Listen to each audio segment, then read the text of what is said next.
Oke, setelah kita bahas disjungsi, kita masuk kepada pernyataan masih berkaitan dengan disjungsi atau gitu ya, berkaitan dengan atau tapi namanya atau eksklusif gitu ya, atau eksklusif atau bahasa Inggrisnya itu exclusive or. Ya, misalkan kita punya pernyataan P dan Q itu adalah suatu proposisi, gitu ya. Nah, P atau eksklusif Q itu dinotasikan dengan ini. Dinotasikan dengan ini. Notasinya P, terus bulat ada tambah Q, gitu ya. Ini merupakan gitu ya, suatu proposisi majemuk yang bagaimana proposisi majemuk karena apa? Karena menghubungkan dua buah proposisi gitu ya, berarti proposisinya lebih dari satu. Jadi itu merupakan suatu proposisi majemuk yang bernilai benar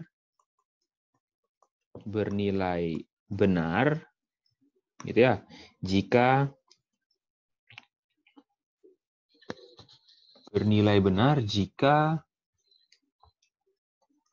salah satu dari P dan Q itu bernilai benar dan salah gitu ya. Jadi bernilai benar kalau salah satu dari P dan Q bernilai benar gitu ya. Atau kalau kita gambarkan dalam tabel,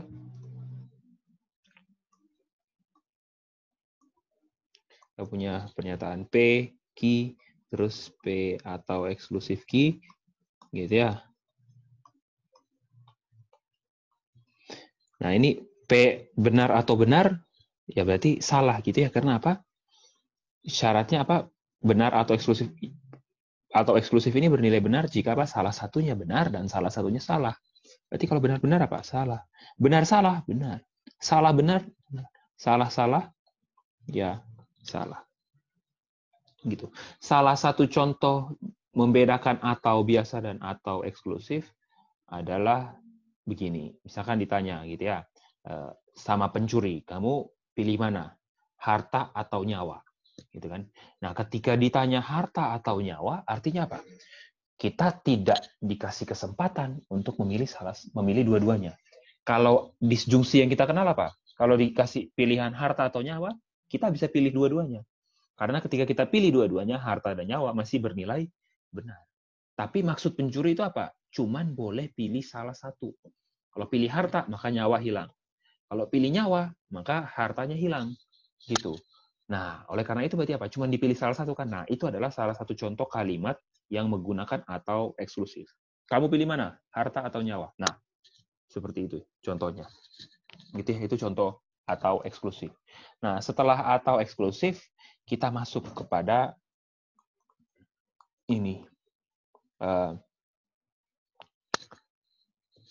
Pernyataan bersyarat. Ya, atau conditional statement gitu ya.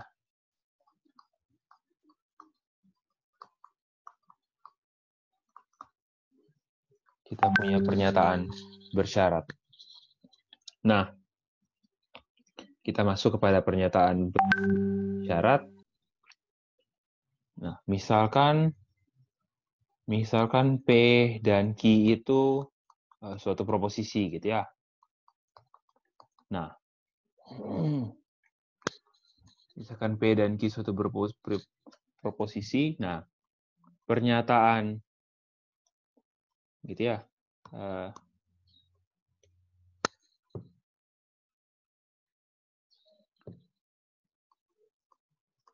Pernyataan bersyarat P maka P Q gitu ya, itu merupakan apa? Merupakan suatu proposisi majemuk gitu ya, suatu proposisi majemuk yang apa? Yang bernilai salah jika apa? Bernilai salah jika apa? P-nya bernilai benar. P-nya bernilai benar dan Q bernilai salah. Gitu ya. Terus apa? Selain itu,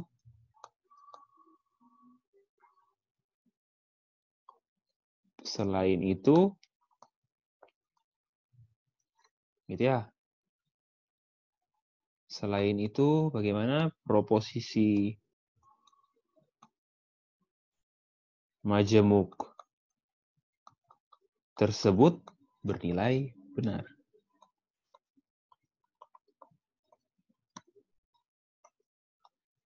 Gitu ya. Jadi kalau kita punya pernyataan bersyarat notasinya ini, gitu ya, P panah ke kanan Q, itu adalah suatu proposisi majemuk yang apa? Bernilai salah. Kenapa dikasih syaratnya salah? Karena pernyataan ini bernilai salah kalau cuma ada satu syarat, gitu ya. Yang pertama apa? Pernyataan P-nya benar dan pernyataan Q-nya salah. Selain itu benar. Gitu ya. Jadi kalau dalam tabel kita punya ini pernyataan P, Q, ini P, pernyataan P bersyarat Q, gitu ya. Maka ini kalau benar, gitu ya. Kalau kita lihat ya, kalau P dan Q-nya benar, maka benar. Kalau P benar, Q salah, salah. Kalau P salah, Q benar, benar. Kalau dua-duanya salah, juga tetap benar. Gitu ya. Nah, seperti itu. Nah, kemudian si P ini punya nama lain. Pernyataan P ini punya nama lain.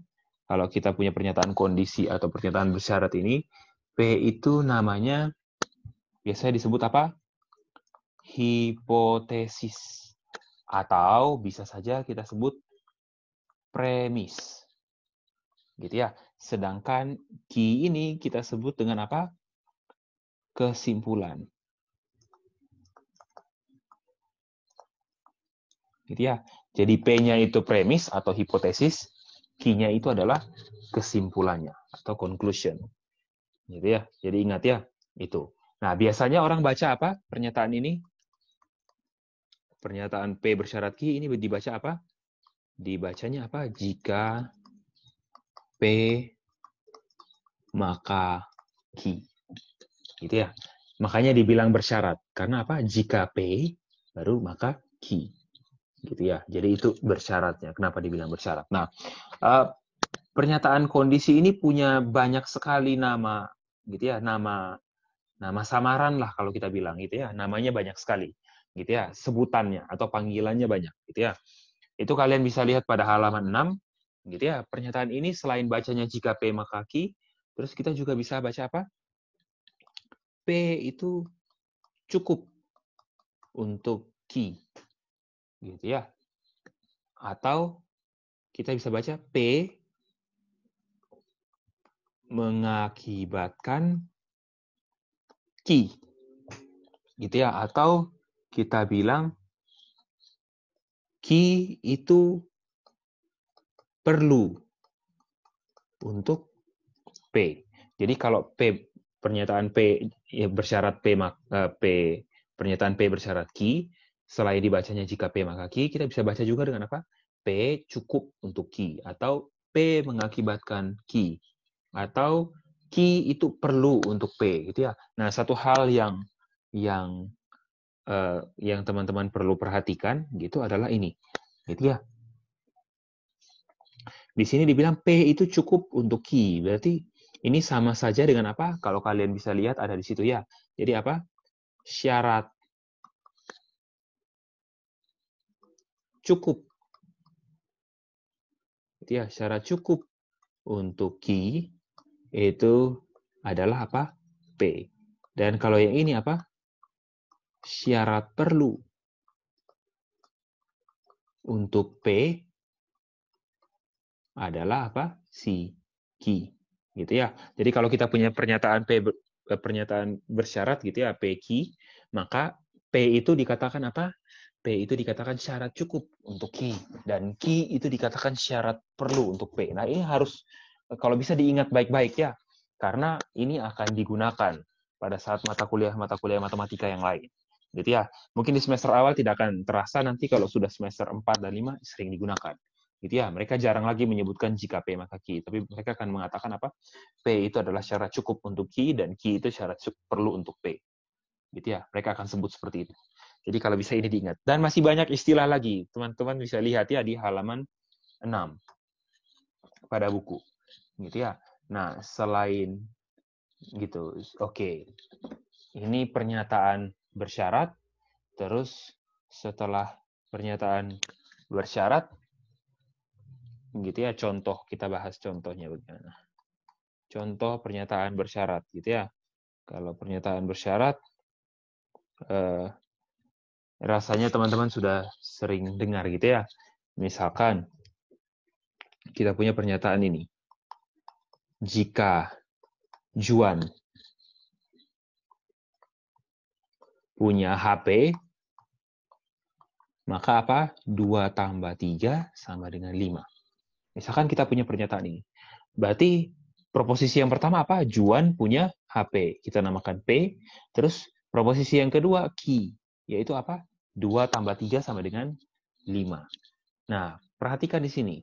Pernyataan yang pertama apa? Juan punya HP. Nah, Juan punya HP ini kan jelas ini proposisi, gitu ya. Karena tidak mungkin Juan punya dan tidak punya HP bersamaan. Gitu ya. Kalau Juan punya HP, berarti nilai kebenarannya cuma 1. Nah, kalau sedangkan Q itu nilai kebenarannya sudah ada, yaitu apa? Selalu benar. Karena 2 tambah 3, 5, benar. Gitu ya. Beda dengan P. P ini kita belum tahu nilai kebenarannya. Nah, sekarang pernyataan ini bagaimana? Kita lihat ya. Kita lihat pernyataan ini. Nah, si Q ini sudah bernilai apa? Benar. Gitu.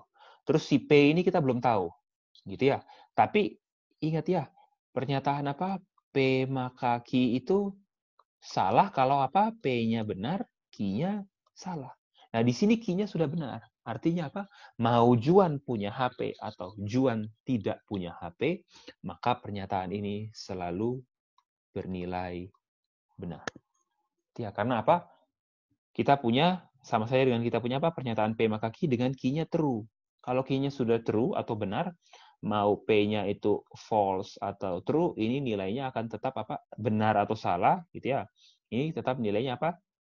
Selalu benar. Gitu ya. Seperti itu. Gitu ya. Itu contoh untuk pernyataan bersyarat. Nah, setelah ini ada juga yang namanya pernyataan bersyarat ganda. Gitu ya.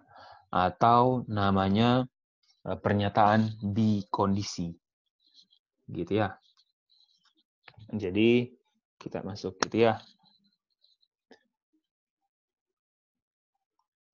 Kita punya misalkan P dan Q itu proposisi. Gitu ya. Nah, pernyataan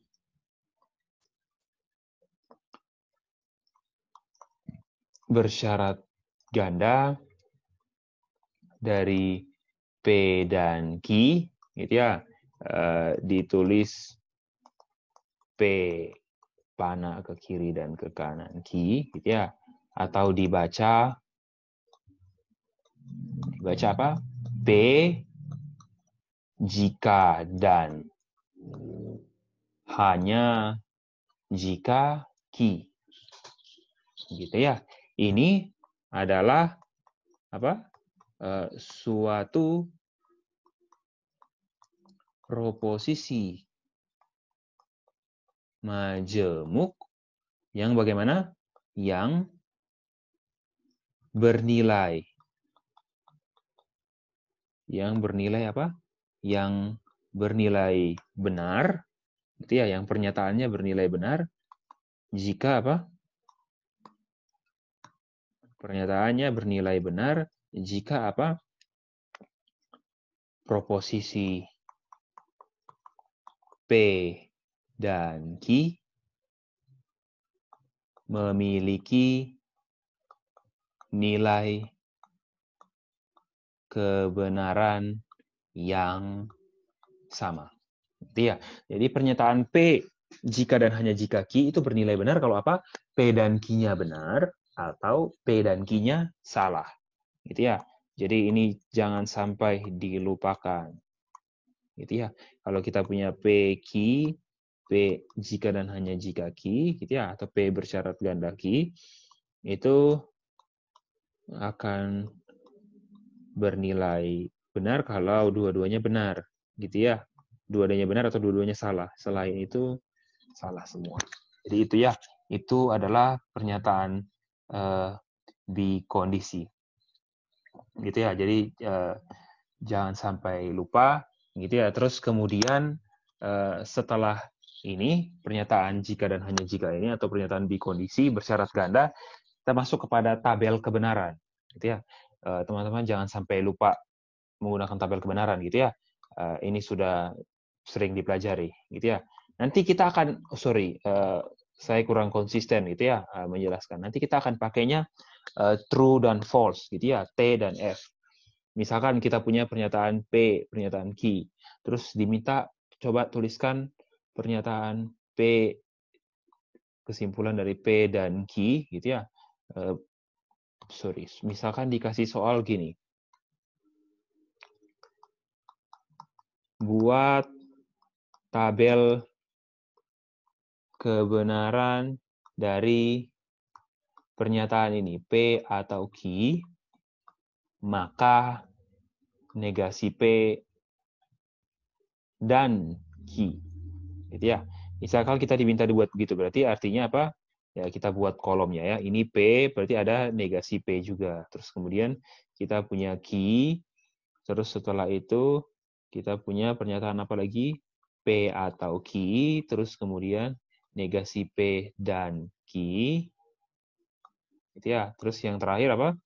P atau Q, maka negasi P dan Q.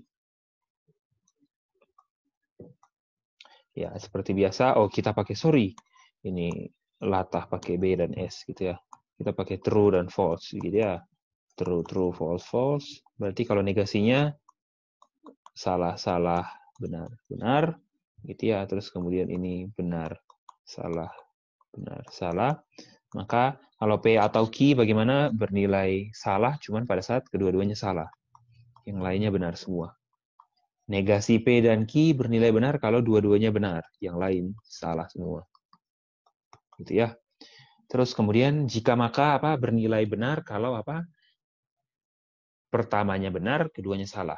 Gitu ya. Bernilai salah kalau pertamanya benar, keduanya salah. Berarti ini true dan true maka false jadi false. Ini juga false. Ini true, ini true. Oke, dari sini kita selesai. Berarti tabel kebenaran dari ini adalah ini. Gitu ya. Jadi seperti itu. Nah, itu jangan sampai lupa, gitu ya. Ini seperti ini. Terus kemudian dari sini sekian, gitu ya. Kemudian sekian kuliah pengantar logika dan sejarah matematika untuk pertemuan kedua. Tugasnya, gitu ya. Jangan lupa tugas oleh-olehnya. Tugasnya itu tolong kerjakan latihan soal di halaman, gitu ya. Latihan soal halaman berapa itu? Dari halaman 12 sampai tidak semua ya. Wah, banyak. 12 sampai 16. Ya, kerjakan nomor berapa saja ya? Nomor 1, 3, 10, kemudian 1, 3, 10. Setelah 1, 3, dan 10, terus kemudian kita coba lihat pernyataan yang mana lagi yang menggunakan tabel kebenaran. Kita coba ya, supaya kalian coba buat.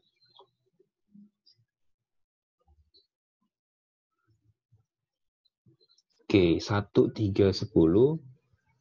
Terus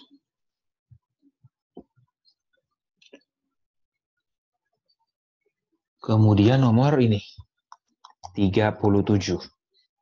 Gitu ya, tolong kerjakan ini.